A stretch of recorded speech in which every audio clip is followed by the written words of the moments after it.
mà đôi chân này chùm nưa sasana này và bọt là ta cả láng bờ tam lược láng bánh bánh dừng lược thì mối tha sasana miền tăng bị đám chùm nưa đám rồi bọn mình nuôi dưỡng tăng bị bột từ sasana mình toàn miền ở dương thọp chưa nơi cả lanh group ở rốc ở rẽ là ta ba rồi mấy bạc cái đôi à tham tay tên này dễ riệp rọp khla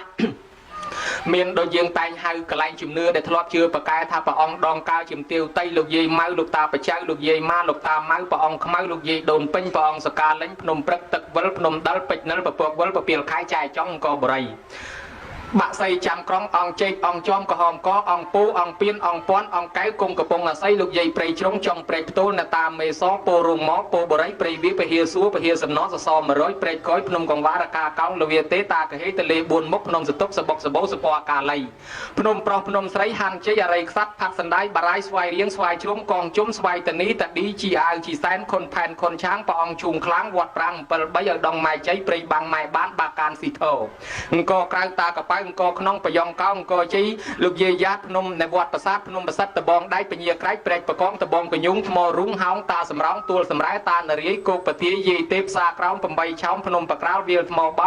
ตึกเผาทมอบังเวียงจ้าสระตำไรปึงไอไซปึงไปเชี่ยวกระตุงเขี้ยวโดนเตี้ยวตะสระก่อแยกเปรย์ใจยีพลอมบาคอมตังกุกตะโบขมายกระเบาจมทมอใบดองพนมตะใบเมียนใจมาจากปรีปรักษาหน้าตาจากสระออกยาเคลียงเมืองรุ่งเรืองดอยรัฐวัฒน์สะสัดกรุบวัดอารามตามตีตัวละสร้อมปรีพนมกรมทมอลุมหอสมอสตังบังตะเลจูตะเตกระปงเตชงชอจรอจรวจรองจลองดองเอาสัตตะกลายยืนทลอกเมียนจุมเนื้อตั้งออกนั่งไงเมียนตังพระองค์ชุมคลังยังในทางบาดาวเชียงเถอไอโปรุงมอในทางกระปงอาศัยเชียงเถอไอเรื่องใหญ่ปรีชงในทางนอกโยมยิพุทธบริษัทจุ่มเนื้อแต่งนี้จวบหนึ่งพนัดกำนัดแดนเมียนในเตียนมาได้กิทานนาตาการปีนี้ปีนู้นนั่งปีดำไปเมียนเรื่องเจ๊นาตาคลานั่งเบอร์ยังกิดตามใบพุทธศาสนานาตานั่งจีตัวอะมนุษย์มวยคือจีพรมมาติปดาพรมมาติปดานั่นคือเนี่ยเลงกามกุลตาเนี่ยเลงกามกุลมันตอนสมัยอรหัตสาวตาไอ้เนื้อคังเนื้อสลังเนื้อสอบมันจังได้ตานาตานั่งไปเมียนเรื่องนาตาคลาเจ๊ช่วยมนุษย์นาตาคลาเวลาการล้างเมาดาวซามนุษย์สะสดไอ้นานี่มวยอุปมาโดยยังหายทานตาเคลียงเมืองการล้างโดยสามีตอบเคลียงเมืองจังเถอะแต่จังต่อสู้เถอะแล้วคลายจินตาเคลียงเมืองให้ในข้างกอกกระใบกีอัตตะสกรีกอกกระใบไปดำออกยากลาหอมกงเราสลับเถอะแล้วที่ทัวร์สร้อมเตยจินตามวยที่ได้ออกยากลาหอมกงไอ้ในบัตรตะบองตาตะบองกระยุงได้ล้างบานกรุบกรองรีดผมเปิลชนะผมเปิลใครผมเปิลไงจันบารมีปองเกลได้กี่กุบได้ประบาดไปเยี่ยใครอินปรุมาเกลหอมอเตียงตะบองนั่งกุบเตยตะบองนั่งกุบมันเตยทะเลโจลปรีบัตรรอนเคยหางแต่ปรีบัตรตะบองนั้นไอ้ตาตะบองกระยุงนั่งก็เจาะจันไปเจาะแต่ในข้างเปรียวเฮียแต่ในข้างลายบัตรเตยเนาะดังเตยจินตาตะบองกระยุงก็ฉลาดรูปปั้นนานใดน้องตาตะบองกระยุงมวยจังเตยดอลลาร์มอโปซัดนาตาเคลียงเมืองจังเตยดอลลาร์มอกระปองชนะยีเตปสากราวจังเตยดอลลาร์มอเตยกระดามนาตาผมใบชาวจังเตย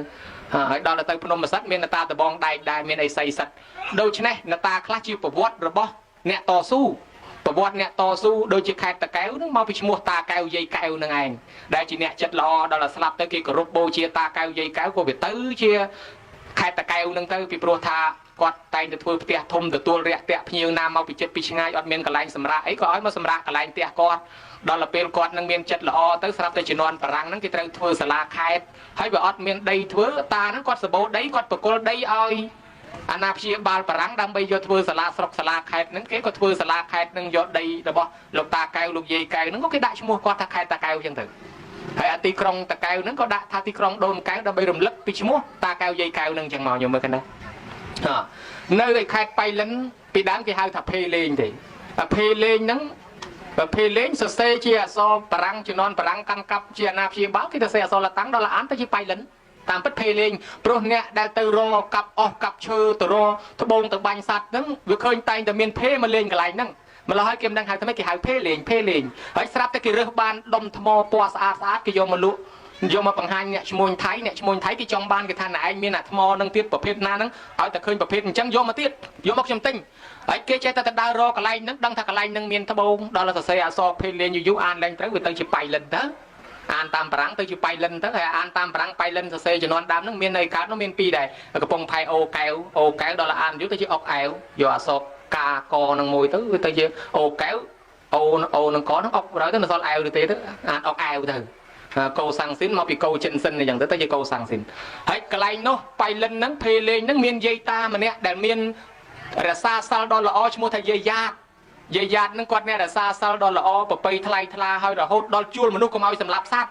ណាដែលរស់ស៊ីមុខរបរបាញ់សត្វប្រមាណគាត់ហាមគេកុំឲ្យទៅសម្លាប់សត្វនេះគាត់ជួលគេកុំឲ្យទៅសម្លាប់សត្វទីបំផុតគេគោរពបូជាស្រឡាញ់គាត់ស្លាប់ទៅកើតទៅជាអ្នកតាមួយមានបារមីប្រកែនៅភ្នំយ៉ាតនៅបៃលិនហ្នឹងទៅហើយដល់តែយាយម៉ៅពេជ្រនិលហើយនេះគាត់ល្បីខ្លាំងដែរយាយម៉ៅពេជ្រនិលអាត្មាធ្លាប់សម្ដែងប្រវត្តិយាយម៉ៅនឹងដោយពឹសស្ដាហ្នឹងមកកសែតតម្រងពឹសស្ដាពីប្រវត្តិយាយម៉ៅហ្នឹងមាន3 4រឿងយាយម៉ៅហ្នឹងមានប្រពន្ធនៃប្តីគាត់ឈ្មោះតាគ្រីទៅចំនួនជួញប្រែលក់កណាត់នៅខាងកោះកុងហើយយាយម៉ៅហ្នឹងថានោះអ្នកនៅខាងតៃនិញឯនោះទេហើយកាលហ្នឹងដល់ទៅពេលបាត់ប្តីនឹងយូរក៏មកតាមប្តីហ្នឹងទៅដឹងថាប្តីនឹងមានប្រពន្ធចង់ដតីទៀតទៅក៏គាត់នឹងសម្រេចចិត្តលោតពីលើទូកហ្នឹងតាំងមានផ្ទៃពោះហ្នឹងណាលោតទៅលើផ្ទៃពោះព្រោះអាទូកកប៉ាល់ដែលគាត់កំពុងជិះហ្នឹងវាកើងវាគឺលែងទៅមុខទៅខ្លាចស្លាប់មនុស្សមកកប៉ាល់ហ្នឹងម្ចាស់កប៉ាល់ហ្នឹងភ័យហើយចឹងទេ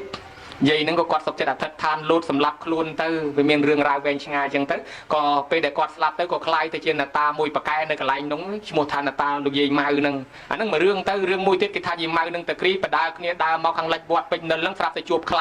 ាក៏រត់ដេញគ្នាមកស្លាប់នៅកន្លែងហ្នឹងចឹងទៅក៏មួយទៅហើយមួយទៀតថាយាយម៉ៅហ្នឹងជាឈ្មោះមេតបទាំង12ដែលប៉កែរបស់ខ្មែរមានតបមួយឈ្មោះជំទាវម៉ៅហ្នឹងក៏ប៉កែចឹងទៅអាហ្នឹងប្រវត្តិយាយម៉ៅមានវែងឆ្ងាយប៉ុន្តែវាคล้ายទៅជាយាយម៉ៅហ្នឹងខ្លាំងប៉កែប៉ុន្តែដែលបែករឿងមកហ្នឹងមកពីពិបាសចំកន្លែងអាមនុស្សអញ្ចេះទេពីដើមជំនាន់ជប៉ុនកែនមនុស្សឲ្យទៅជីកកាប់ថ្មហ្នឹងធ្វើផ្លូវលេខ4ហ្នឹងកាប់ធ្វើផ្លូវទៅវាទៅកាប់ជាប់មកកន្លែងគេនៅនោះហើយមនុស្សចេះតែស្លាប់ទៅកាប់ស្លាប់ទៅវាអត់ដឹងមានភូមិមួយគេហៅថាភូមិមេម៉ាយអស់អាលេងប្រុសស្លាប់អស់នៅសល់ស្រីស្រាប់ស្រាប់តែអត់ដឹងរឿងស្រាប់តែនិយាយម៉ៅមកចូលអាដេញនៃប្រពន្ធកូនលោកមេឃុំហ្នឹងបញ្ចុកមកចូលរូបទៅប្រាប់ថាគេមិនដឹងយើងហ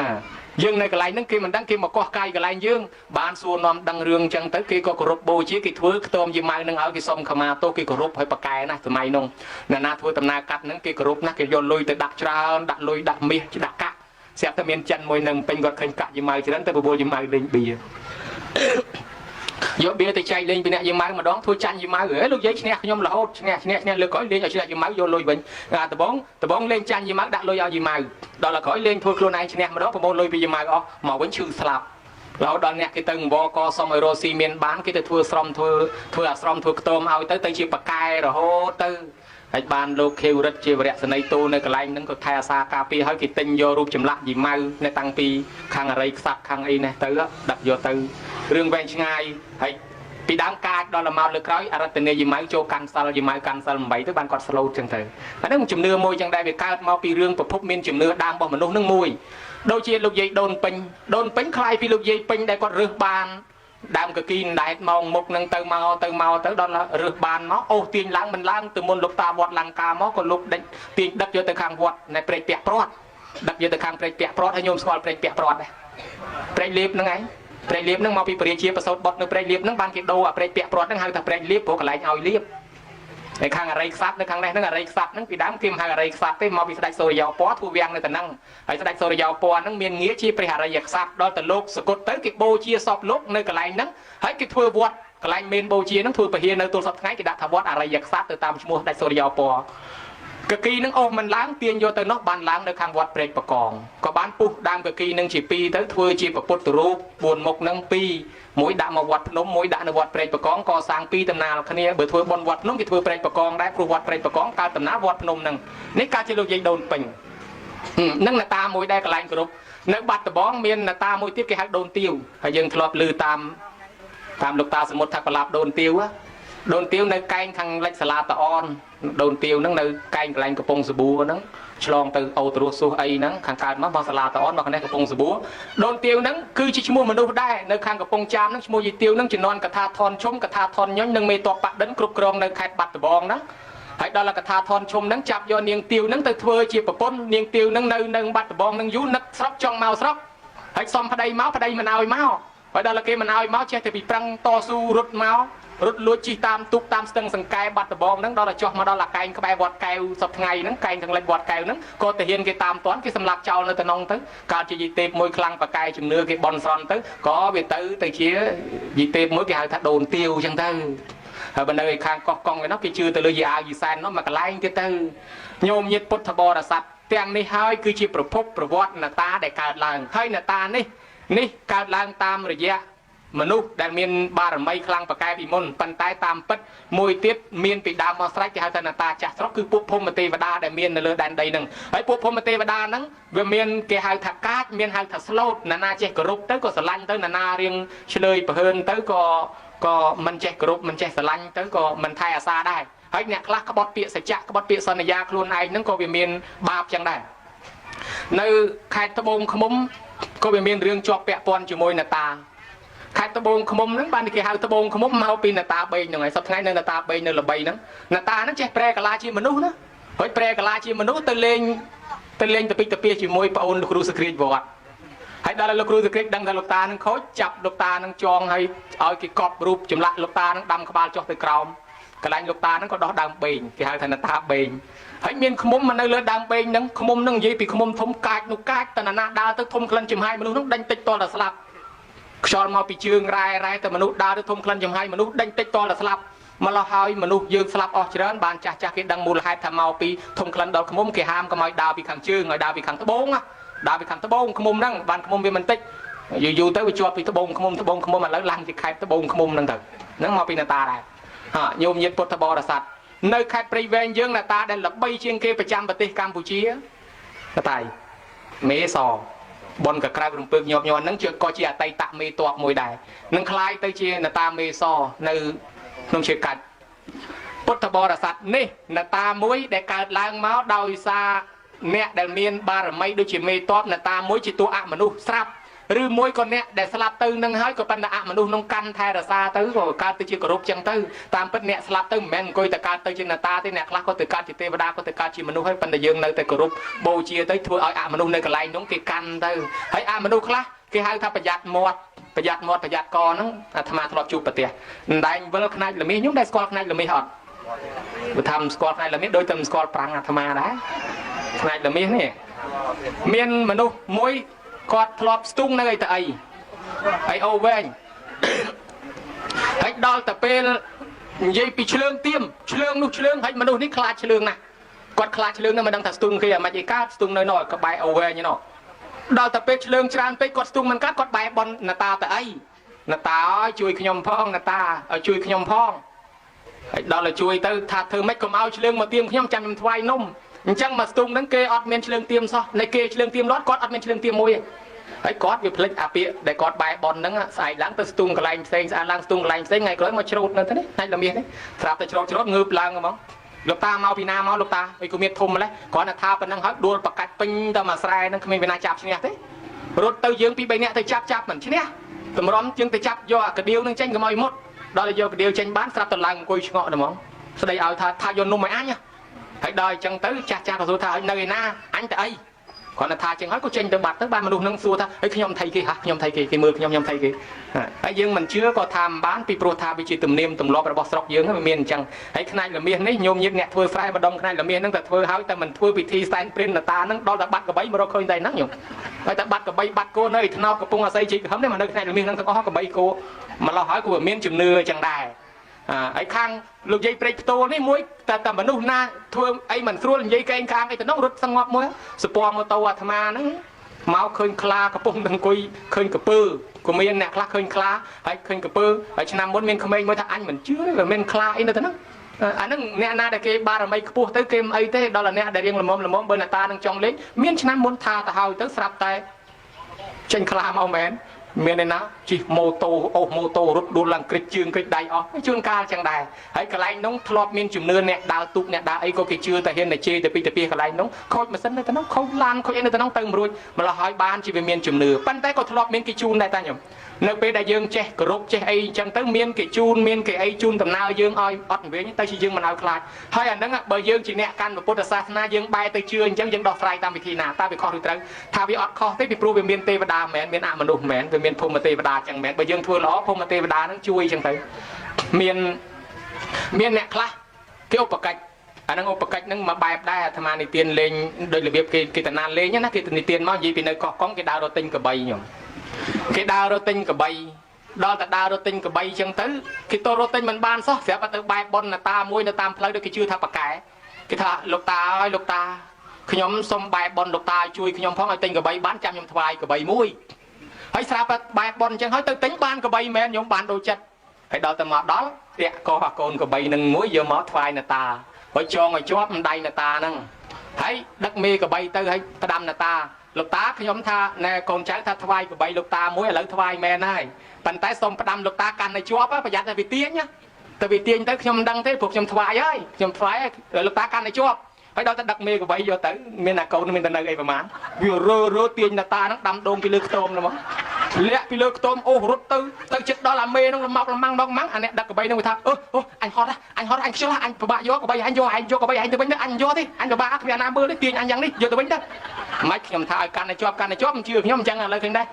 ដល់ថាអញ្ចឹងទៅយកទៅវិញទៅអញតែចង់បានទេកបីអញយកទៅចុះស្រែកយកមកវិញមកលើកអ្នកតាដាក់លើខ្ទមវិញទៅណែវាមានអញ្ចឹងដែរណាខ្ញុំអាគេឧបកិច្ច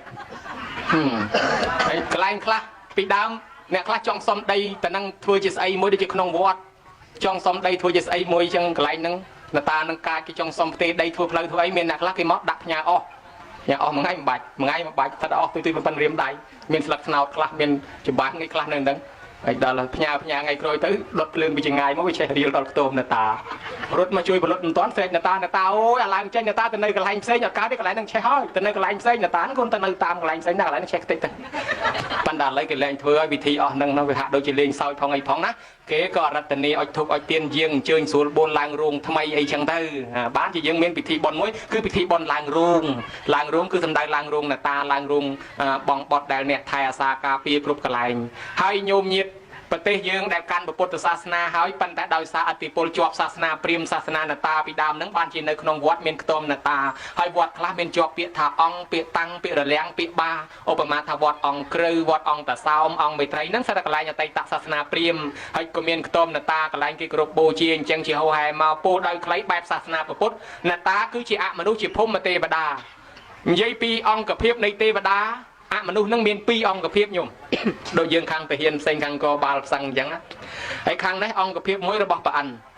ចុះពីព្រះអិនមកចាក់តឡោកបាលចុះពីចាក់តឡោកបាលមកពួកទេវតាស្លូតមាន3គឺភូមិទេវតាពួកភូមិទេវតារុក្ខទេវតាហើយនិងអាកាសទេវតានិងពួកស្លូតអង្គភាពមួយទៀតអង្គភាពយមរាជខាងយមរាជមកពីយមរាជមកយមផបាលមកពីយមបាលមកពួកព្រាយបិសាចពួកអរិយទឹកវាមានកំផន់ធូវាកំផន់ធីវាពួកអរិយទឹកដែលមានលឹងប្រប៉ិនក្អមឬពួកប្រប៉ិនពីងអង្គពួកហ្នឹងថែរក្សានៅដែនទឹកបើយើងចូលកន្លែងនោះខ្វះការគោរពវាមានអំណាចជាងយើងវាអាចធ្វើឲ្យយើងស្លាប់បានយើងហៅថាជើងកប់ហៅថាអរិយទឹកនិងពួកអមនុស្សកាចមួយបែបឈ្មោះថាកំផន់ពួកហ្នឹងពួកអរិយទឹកពួកកន្ធពពោវាកន្ធពពីរពួកកន្ធពពោវាកន្ធពពីរវាពួកកន្ធពទេវតាពួកហ្នឹងគឺពួកជំនាញផ្ទះជំនាញទូកជំនាញអាទេសពួកហ្នឹងស្រឡាញ់ឈើនៅដើមឈើណាយើងកាប់ឈើហ្នឹងមកធ្វើផ្ទះពួកហ្នឹងមកតាមមកនៅផ្ទះហ្នឹងបានវាកើតទៅជាជំនាញផ្ទះជំនាញទូកជំនាញអាទេសពួកហ្នឹងកាចបើយើងមិនដឹងគុណម៉ែមិនដឹងគុណឪដាក់ជ្រូកងាប់ជ្រូកដាក់គោងាប់គោរស់ស៊ីចេះតែខាត់ចុងខាត់ដើមចេះតែមានជំងឺលកម្មលកោះមកពីយើងមិនចេះគោរពហើយបើចេះគោរពដឹងគុណម៉ែដឹងគុណឪថ្ងៃបន់ថ្ងៃទៀនចេះអុចធូបអុចអីគោរពបូជាអញ្ចឹងទៅពួកហ្នឹងថែអាសាពួកមួយទៀតអសរោវាអសរីវានិងនាគគោវានាគីវាពួកអមនុស្សដែលនៅលើដីនេះដែរប៉ុន្តែដើរតួជាយមផបាលថ្ងៃខ្លះចុះទៅវាយសត្វនរកថ្ងៃខ្លះដើររត់មើលមនុស្សយើងណាធ្វើអំពើបាបល្មមដល់គ្រប់បន្ទុកអាចយកត្រឡប់ទៅវិញបានក៏យកត្រឡប់ទៅវិញបានជាយើងឃើញមនុស្សណាធ្វើអំពើបាបធ្ងន់ច្រើនតែអាយុខ្លីមកពីវាពួកនឹងប្រមូលយកទៅវិញពួកនេះនៅលើស្រុកមនុស្សយើងនឹងដែរដើរចុះដើរឡើងហើយពួកមួយទៀតគឺពួកប្រែតគឺជាកំណើតមួយបែបនៅលើដីនេះពួកមួយទៀតពួកអសូរកាយគឺជាកំណើតប្រែតមួយបែបដែលមានរូបរាងកាយវែងខ្ពស់ចឹងទៅហើយពួកម្រេចគង់វាលគឺជាស្អីគឺជាពួកភូមិទេវតានឹងឯងដែលទេវតានៅថែរក្សាលើដីរុក្ខទេវតានៅតាមដើមឈើអាកាសទេវតានៅលើអាកាសសមុទ្រទេវតានៅក្នុងសមុទ្រអីចឹងទៅតាមបឹងតាមទន្លេហើយអីទៀតមានពួកអមនុស្សផ្សេងក្រៅពីនឹងយ៉ាងច្រើនទៀតទាំងនេះហើយគឺជាប្រភេទអមនុស្សហើយពួកពាក្យថាបីសាច់គឺជាប្រភេទអមនុស្សស៊ីសាច់ឆៅអមនុស្សស៊ីសាច់ឆៅយើងហៅថាបីសាច់ពួកហ្នឹងគឺជាពួកខ្មោចប្រែតមួយបែបដែលមានកន្លែងណាមនុស្សស្លាប់កន្លែងណាគេចោលខ្មោចស្រស់វាទៅស៊ីសាច់ឆៅហ្នឹងហើយកន្លែងហ្នឹងយើងថាខ្មោចលងសាហាវនិយាយណាស្លាប់តៃហោងអីអូពួកហ្នឹងលងសាហាវតាមពិតមិនមែនពួកហ្នឹងលងអីអ្នកស្លាប់ទៅគ្នាទៅចាប់កំណើតកើតឯណាប៉ុន្តែពួកអបិសាចហ្នឹងវាមករស់ស៊ីសាច់ឈាមស្រស់ហ្នឹងវាខ្លាចយើងទៅរំខានវាក៏វាសំដែងរិទ្ធលងប្រឡាតយើងទៅយើងក៏ថាខ្មោចលងទៅណែហ្នឹងពួកបិសាចពួកស៊ីសាច់ឆៅមានរឿងកំណើតអមនុស្សនៅលើដីនេះយ៉ាងច្រើនទៀតប៉ុន្តែសំដែងយូរទៅទៀតខ្លាចគីឡូយាយតាប្របាក់ស្ដាប់ហើយអង្គុយហ្នឹងដូចខ្លាចក្រែងជឿជាកេះជឿជាគង់ហើយចឹងចង់សួរប្រគុណម្ចាស់សំដែងម្ដងកណាហើយខ្ញុំកណាប បញ្ជាក់ថារឿងទេវតាដែលញោមញាតហៅមកតាមពិធីបុណ្យហ្នឹងគឺមកទេវតាមានភ្នែកទឹកតិចទឹកគេអាចទៅមួយថ្ងៃបាន10 20 100 200រោមក៏បានដែរទេវតាគេមានភ្នែកទឹកតិចទឹកហើយទេវតាមាននៅគ្រប់កន្លែងយើងហៅទេវតាព្រោះទេវតាតាមជួយថែអាសាយើងពីដើមមានស្ដេចមួយអង្គលែងឲ្យគេហៅរាប់អានទេវតាលែងឲ្យគេគោរពរាប់អានទេវតាស្រាប់តែទេវតាលែងថែអាសាមនុស្សមេឃក៏វារាំងភ្លៀងសត្វក៏ងាប់មនុស្សក៏ឈឺស្លាប់អត់មានទេវតាថែអាសាញោមមកក៏ស្រាប់តែមនុស្សស្លាប់អង្គមគេរហូតដល់ទេវតាជំនុំគ្នាថាគ្នាយើងហើយមនុស្សស្លាប់ច្រើនណាស់ទៅជួយមនុស្សផងគេក៏ឲ្យទេវតា2អង្គចុះមកនិមិត្តទេវតាមួយធ្វើជាសត្វឆ្កែទេវតាមួយធ្វើជាមនុស្សចាស់កំពុងដឹកឆ្កែហ្នឹងដើរសុំទានគេសុំឲ្យតាំងពីដើមភូមិដល់ចុងភូមិសុំអត់ខ្ចីបានគេអត់ឲ្យគេលែងចេះអាណិតអាសូរគ្នាទៅហើយគេលែងចេះសង្គ្រោះគ្នាទៅហើយដូច្នេះហើយក៏សុំអត់បានអញ្ចឹងនឹកថាមនុស្សលែងចេះធ្វើបុណ្យលែងអីចឹងបានជាវាចង្រៃហិនហោចអញ្ចឹងដើរចូលទៅក្នុងវាំងទៅសុំពីស្ដេចក៏ឲ្យបានម្ដុំពេលដែលស្ដេចឲ្យហើយក៏សួរស្ដេចថាអ្នកស្ដេចក៏សួរថាណែលោកតាមើលទៅលោកតាដូចជាចាស់លោកតាមានដឹងដែរហេតុអីបានជាមនុស្សយើងនឹងចេះតែឈឺចេះតែស្លាប់ហើយមេឃរាំងភ្លៀងអីលែងមានសុខសប្បាយអស់ហើយចឹងលោកតានឹងថាខ្ញុំក៏មិនដឹងដែរក្រែងលោកព្រះអង្គលែងឲ្យគេគោរពបូជាទេវតាហើយទេដឹងយើងលែងឲ្យគេគោរពហើយបានលោកតានឹងថាអញ្ចឹងព្រះអង្គសាកឲ្យគេគោរពទេវតាវិញទៅក្រែងលោកទេវតាគេនៅនឹងដែរគេខឹងគេសបាបានយើងចេះតែគ្រោះថ្នាក់ចេះតែស្លាប់អញ្ចឹងបើអញ្ចឹងស្ដេចនឹងក៏បញ្ជាឲ្យគេរៀបចំគោរពទេវតាហៅអញ្ជើញទេវតាវិញទៅក៏មេឃធ្លាក់ភ្លៀងមកវិញមនុស្សរស់នៅបានសុខស្រួលចេះស្រឡាញ់ចេះគោរពរាប់អានគ្នាក៏មានទំនៀមហៅទេវតាទល់សពថ្ងៃទៅម្យ៉ាងសុម្នាក់សាមណេរទៅភ្នំមហន្តលេប្រទេសសេរីលង្កាឡើងលើភ្នំហ្នឹងសូត្រធសកេកាមេនឹងមុនគេហៅទេវតាផ្អើលពេញអាកាសចុះមកអញ្ចឹងហើយបានជាប្រសងលោកសូត្រមុនលោកចាប់សកេកាមេហៅតាមលំនាំសុម្នាក់សាមណេរអាចារ្យអញ្ជើញហៅទេវតាមកមុនព្រោះក្នុងកពីសត្រាសពសោតលោកថាមុននឹងធ្វើបុណ្យនេះឲ្យយើងហៅទេវតាព្រោះទេវតាគេដឹងថាម៉ែឪយើងដូនតាយើងដែលស្លាប់ទៅនឹងទៅចាប់ជាតិកន្លែងណាមានទេវតាទេអាចដឹងបានហើយទេវតាជួយថែអាសាការពារកុំឲ្យអមនុស្សកុំឲ្យរបស់កាចឧបទ្រពចូលមកបៀតបៀនយើងហើយទេវតានឹងជាអ្នករំលឹកពុទ្ធឲ្យបានត្រាស់ទេវតានឹងហើយដែលคล้ายមកជាអ្នកតាចាស់ស្រុកអីហ្នឹងគឺជាភូមិទេវតានៅក្នុងធម៌យ៉ាងកញ្ចារមណង្គព្រះអង្គថាកុលបុត្រប្រពន្ធនៅហេតុឯណានីមួយមានមេត្តាបៃតាជាអារម្មណ៍ត្រូវនឹកដល់ទេវតាទាំងឡាយមាននៅទីផ្ទះជាដើមនិងស្ដេចចក្រឡោកបាលទាំង4សិនបានជាយើងត្រូវហៅត្រូវអញ្ជើញទេវតាតាមលំនាំនឹងប្រគុណជាអង្គម្ចាស់